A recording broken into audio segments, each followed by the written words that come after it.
Nous avons voulu donc passer par vous pour éclairer le peuple. On nous a vu brièvement hier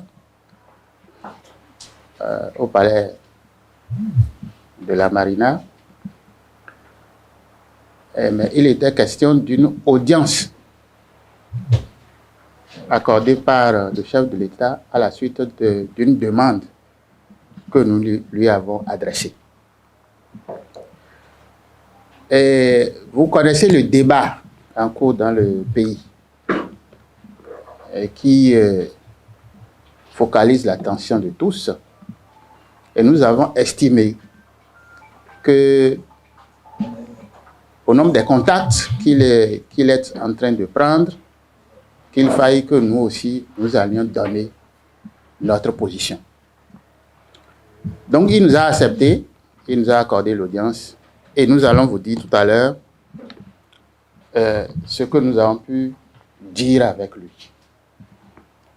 Je voudrais, avant d'aller là, vous rappeler un certain nombre de choses.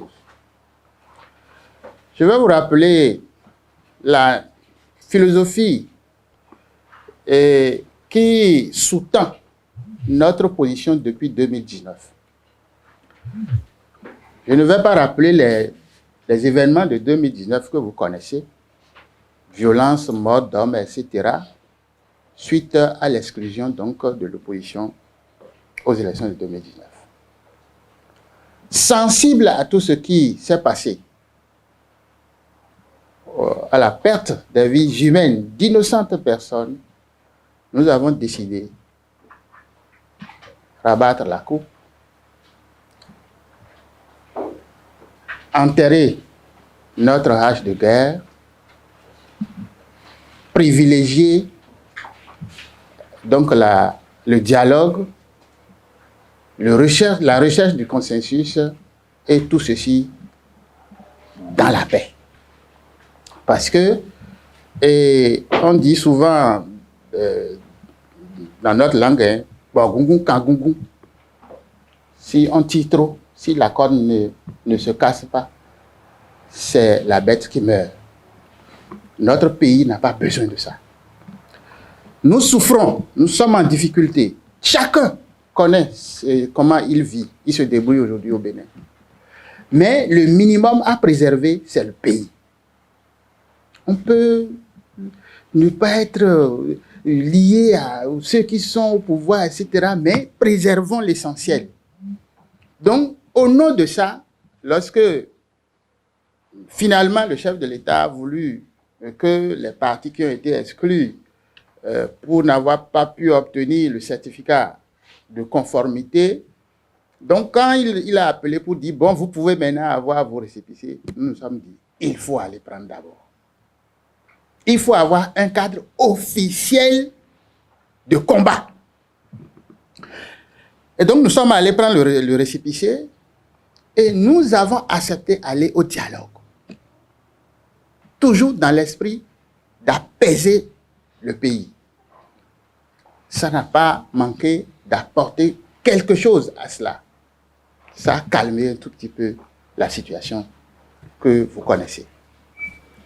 Donc, cette prédisposition, les étapes parcourues et le choix que nous avons fait d'aller expérimenter les lois en allant aux différentes élections permettent aujourd'hui de dire que FCBE a la parole. Nous avons des choses à apporter au débat. Surtout que c'est dans la position d'opposant que nous avons fait tout ça. Bon, donc, que le chef de l'État reçoive pour discuter donc de ce qui est à apporter aux réformes ou aux lois, eh bien, nous sommes dit, nous avons notre mot à dire. Nous y sommes allés et conformément à nos sorties, parce qu'entre-temps, nous étions les tout premiers à commencer par alerter. Il y a à reprocher à ces lois-là. Nous sommes allés voir le président de l'Assemblée à ce sujet et nous sommes également allés voir le Conseil électoral par rapport à la même chose. Nous avons également écrit à la Cour constitutionnelle. Et la dernière étape devrait être la rencontre avec le chef de l'État pour boucler la boucle et dire, nous avons déjà averti que les lois qui sont en cours pourraient créer des problèmes en 2026. Si nous avons été les tout premiers à commencer par alerter, pourquoi est-ce qu'on resterait à l'écart donc du débat? Ce n'est pas possible. En dehors de ça, après avoir parcouru donc les 3 grandes élections, communales, présidentielles, législatives, nous sommes assis et en atelier, nous avons fait le point. Nous sommes allés à Grand Popo en atelier, nous sommes restés à Cotonou ici, et nous avons lu les différentes lois avec des experts et avons confronté leur lecture au vécu, à notre vécu, comment est-ce que nous avons, disons, expérimenté ces lois-là. À l'aune de tout ceci, il est clair, nous ne pouvons pas ne pas aller à la relecture de certaines lois, notamment le code. Ceux qui disent n'importe quoi, je crois qu'ils ne comprennent pas. Peut-être qu'ils n'ont pas participé à l'application de toutes ces lois-là, et donc ils peuvent le faire chose. Donc, tout le monde est unanime qu'il y a des dispositions de la loi qui ont créé des problèmes et qui vont encore en créer si on laisse les choses en l'état. Donc, nous avons dit au chef de l'État que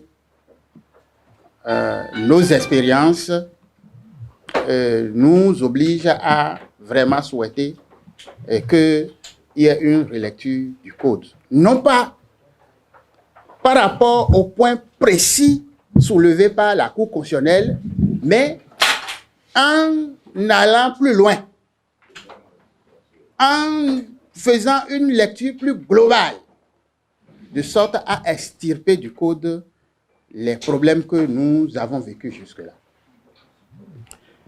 Entre autres,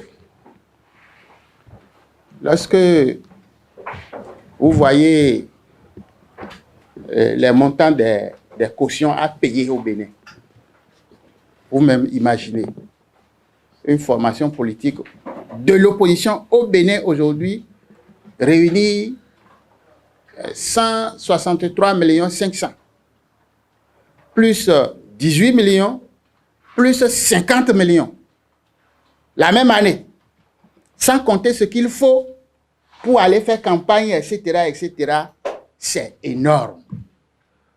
Dès lors que nous avons pensé qu'il faut organiser toutes les élections dans une même année, il faut également penser à comment permettre aux formations politiques donc, de pouvoir y participer.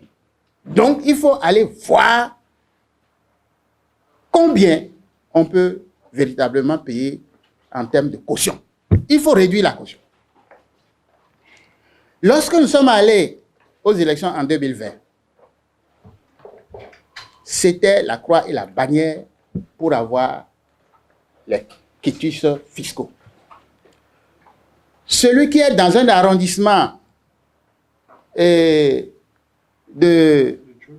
Tchoumi-Tchoumi, quelque part dans Malanville, s'il doit prendre son quitus fiscal pour une élection locale, il faut donc qu'il aille à Cotonou, à la DGI, avant de retirer. On a cherché des formules et qu'ils remettent, qu'ils envoient, et, disons, des procurations pour qu'on leur retire, etc.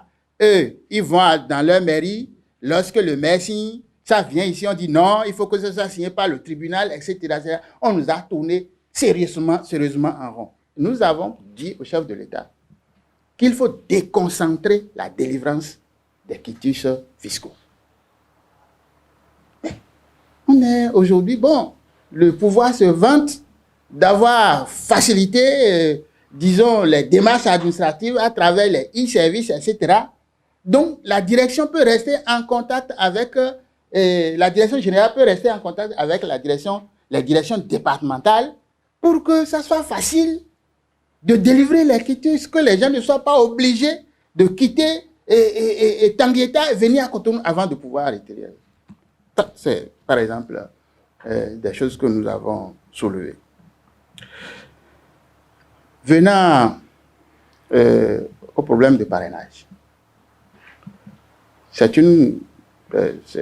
des formulaires à remplir, à retirer et à remettre au candidat.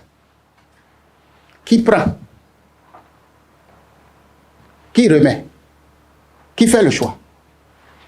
Et quel est le rôle des partis politiques dans tout le processus?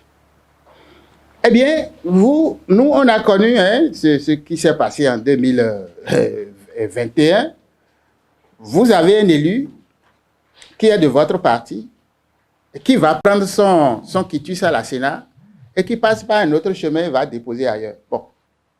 Pendant que vous-même, là, vous n'avez même pas encore la totalité. Il faut encore manœuvrer pour qu'il ramène. Nous remarquons tout de même que les sièges appartiennent aux partis politiques. La preuve, même si vous démissionnez, vous êtes un élu FCBE aujourd'hui, il y en a dans tous les partis qui ont démissionné, qui ont quitté, qui sont allés ici et là, et qui sont devenus même militants ou bien conseillers de certains partis qui n'ont même pas participé à ces élections, qui ont boycotté. Mais on continue de considérer que les sièges appartiennent aux partis politiques. Nous avons dit qu'il faut que la question de parrainage soit encore plus clarifiée, toilettée, affinée, pour que ça se passe au mieux, avec donc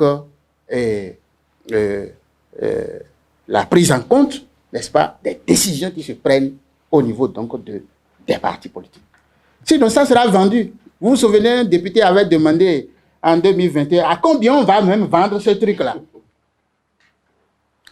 Alors, à quel moment, avant de se demander à quel moment parrainer, nous allons nous demander, au vu donc des observations que nous avons eu à faire et que la Cour a eu à faire,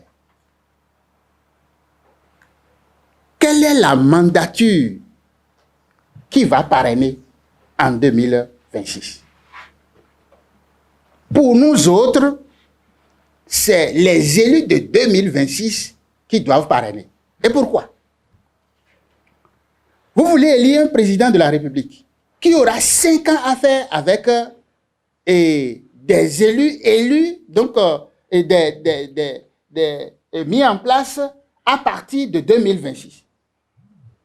Si c'est ceux qui sont sortants, ceux qui sont finissants, qui vous parrainent et que vous gagnez, si vous n'avez pas la majorité qu'il faut à l'Assemblée, les 5 ans là, c'est-à-dire ce serait vraiment le calvaire pour cet élu. Au maximum, il faut aider celui qui sera élu président de la République de disposer d'une certaine majorité à l'entame de son mandat. Maintenant, le débat est clair. Certains disent qu'il faut que le président soit là et qu'il organise les élections lui-même et qu'il dispose donc de sa majorité. Mais pour le faire, il faut aller réviser la Constitution. Mais nous disons, pour faciliter les choses, permettons que ce soit les élus de 2026 qui parrainent. Mais il se pose également un problème de calendrier. Du 1er au 15, on va commencer par installer donc les élus communaux. On est d'accord? Le Parlement, le nouveau Parlement, le 10e, sera installé le 8. On est d'accord? Alors que le dépôt des dossiers de candidature, c'est pour le 5. Bon, donc, ceux qui seront installés le 8 sont exclus, visiblement. Et ceux qui sont installés du 1er au 5 seront les nouveaux qui, en principe, auraient le droit de parrainer. En 2021, nous étions nombreux à déposer les dossiers. Mais la Sénat a disposé de 8 jours pour analyser les dossiers de tous ceux qui ont candidaté. Est-ce qu'on est d'accord? Donc, au cours de ces 8 jours, ceux qui n'ont pas pu compléter par le parrainage ont été sortis du lot. Et il est resté ceux qui avaient donc leur dossier à jour. Alors, nous avons fait un petit calcul. Certains nouveaux élus sont déjà installés du 1er au 5. Mais le 8, le Parlement sera installé. Si la Sénat doit faire l'étude des dossiers à partir du 5, ça prend déjà en compte les élus qui seront installés le 8. Ça ne sera que simple formalité de complément de dossier. Est-ce qu'on est d'accord? Mais ils vont dire, si les 8 jours ajoutés à la date 5 nous amènent au 13. Donc, il y a encore 2 jours pour installer certains maires. Alors, nous avons dit, c'est très simple. Pour éviter la révision de la Constitution, allez voir le nombre de jours dont la Sénat dispose pour donc étudier les dossiers. C'est simplement rallongé à 12 jours. 12 plus 5, ça fait combien? Ça fait 17. Donc, tous les élus sont déjà en place et nous avons encore quelques marges pour des retardataires qui doivent aller remettre leur formulaire ici ou là. Et le problème est bouclé.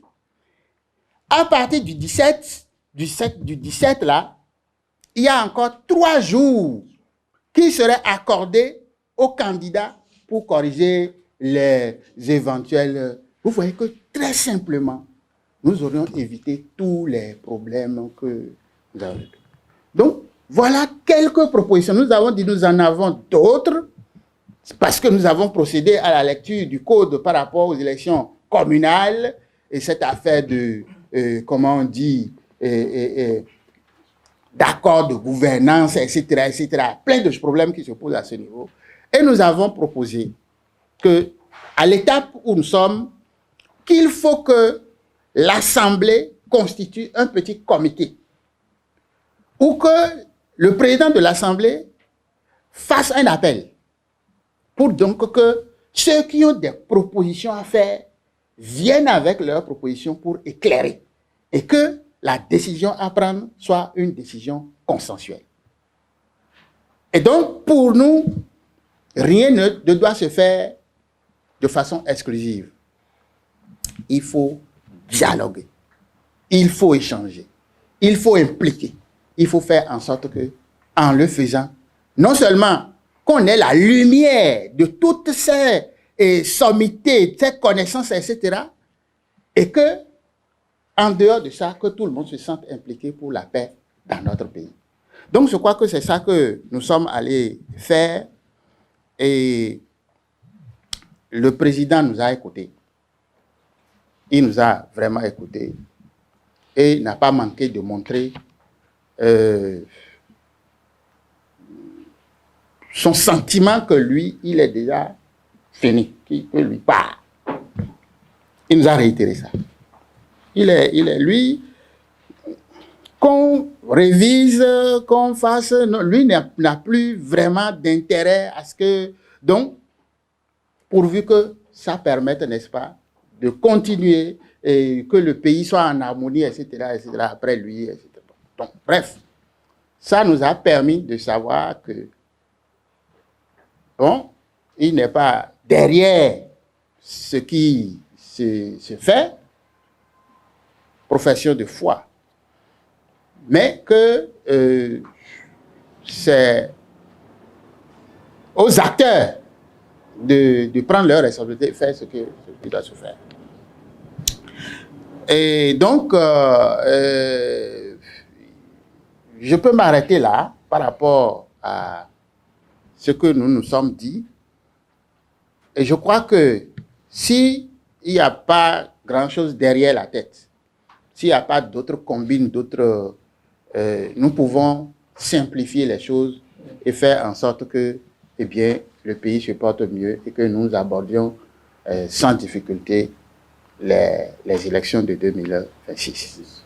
Donc voilà, et, chers amis, et ce que nous nous sommes dit, et des arguments qui sont avancés ci et là, du moment où nous ne sommes pas partis là-bas pour parler de révision de constitution, je crois que nous nous sommes vraiment occupés de ce que nous avons étudié à fond et sur lesquels nous avons d'arguments. Mais il faut retenir tout de même que, le caractère exclusif de la démarche de révision de la Constitution a toujours, disons, déplu au peuple béninois, vous compris. Et il faut retenir tout de même que dans cette Constitution-là, il y a également des choses à voir. Bon, je m'en arrête là pour le moment et vous dire, nous avons tranché, nous avons dit notre position. Nous sommes venus plaider la relecture du code et que, à l'étape là, nous, on n'a pas une position qui soutient la révision de la Constitution. Pour nous, on n'a même pas besoin d'aller là-bas avant de corriger les problèmes, les petits problèmes que nous pouvons corriger pour véritablement aborder 2026. Voilà, il était nécessaire de vous éclairer pour que vous nous aidiez à éclairer également le peuple. La position du parti FCBE en matière de révision ou non de la Constitution est claire. C'est ce que nous avons déjà affiché depuis un certain temps. Qu'ils vous souviennent qu'en 2019, ce qu'on a reproché en tout premier lieu, c'est les conditions dans lesquelles la Constitution de 1990 a été retouchée. Allons un peu plus loin dans le temps. Quand on est sorti de la conférence nationale, ce qui a été mis en place par le constituant a fait l'objet d'une large diffusion. Beaucoup de communication là-dessus. Je voudrais vous rappeler que à la conférence nationale, on aurait pu choisir de mettre en place une démocratie participative au Bénin. La démocratie participative, elle est plus exigeante que la démocratie représentative. La participative exige des citoyens qu'ils soient formés à la chose politique, à la chose électorale, à la gouvernance du pays. Ça prend du temps. La représentative nous a permis de permettre à ce que, si je me répète, que des gens, des citoyens responsables soient élus dans un creuset Assemblée nationale pour gérer le pouvoir avec l'exécutif. Et c'est cette expérience que nous sommes en train de faire.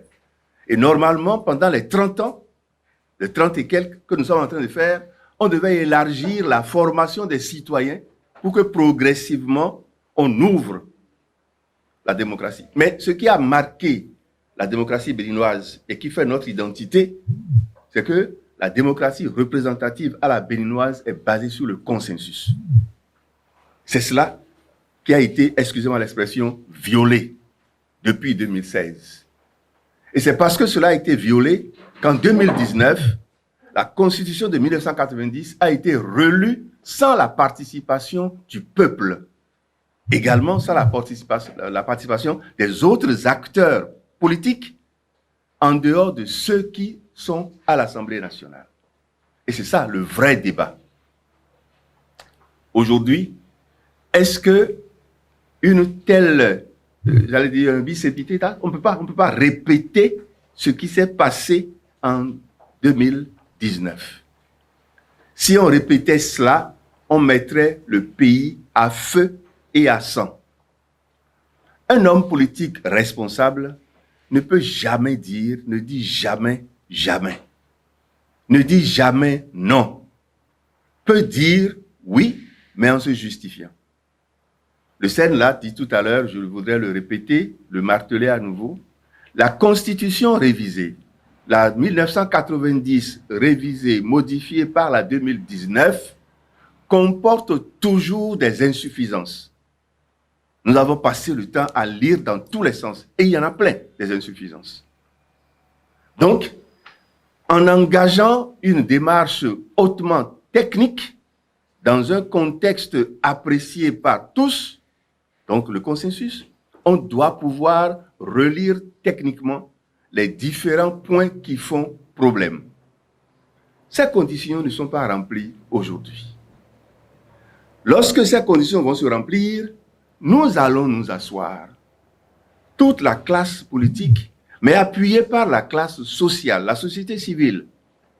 Parce que c'est nous tous qui sommes des citoyens dans le pays.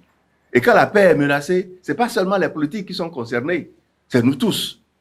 Donc c'est un débat national qui va se faire.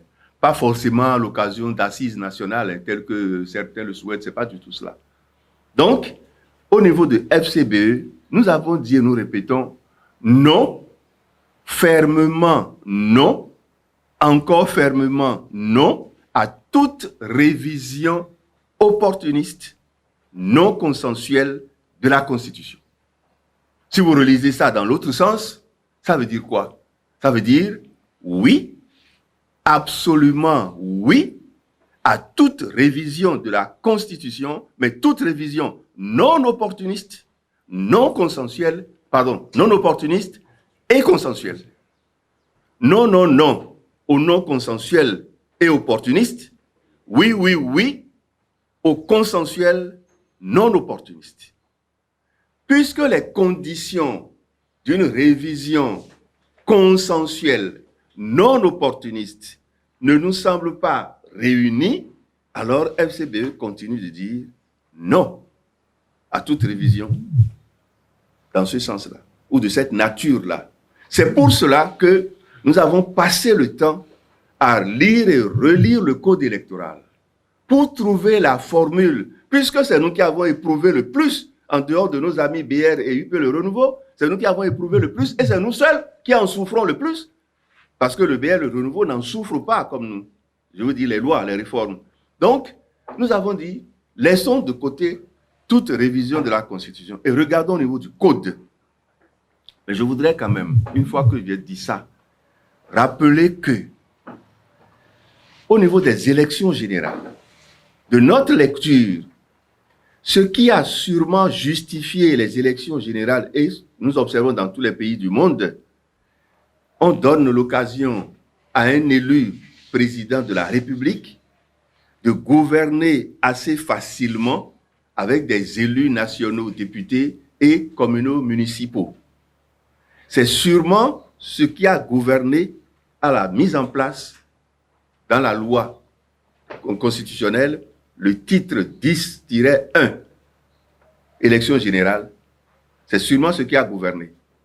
Le constituant a sûrement voulu que le président de la République qui sera élu en 2026 ait une bonne majorité à l'Assemblée nationale et ait des élus partout dans le pays pour gouverner. Le peuple, le citoyen, de ce fait, confierait à un courant politique la gouvernance dans le pays pendant 5 ans.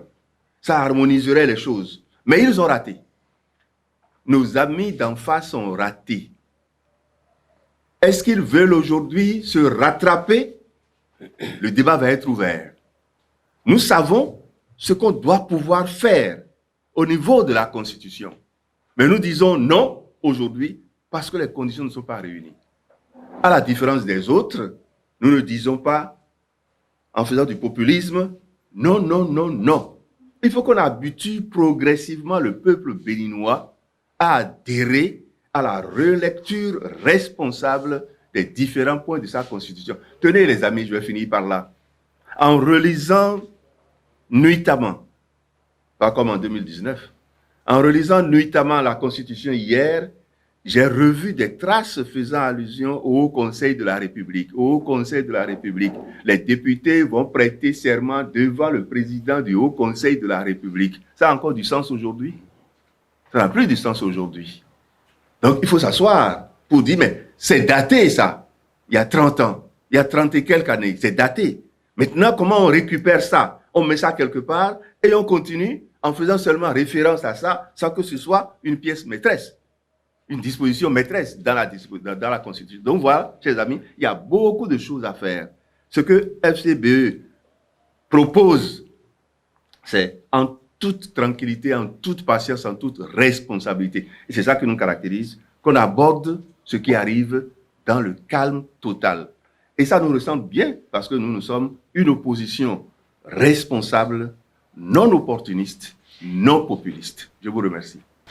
Est-ce que FCBE prend la séance d'hier avec le chef de l'État comme une séance de repêchage? Je dirais tout simplement non. Il ne s'agit pas d'un repêchage. Le chef de l'État nous a reçus sur notre demande.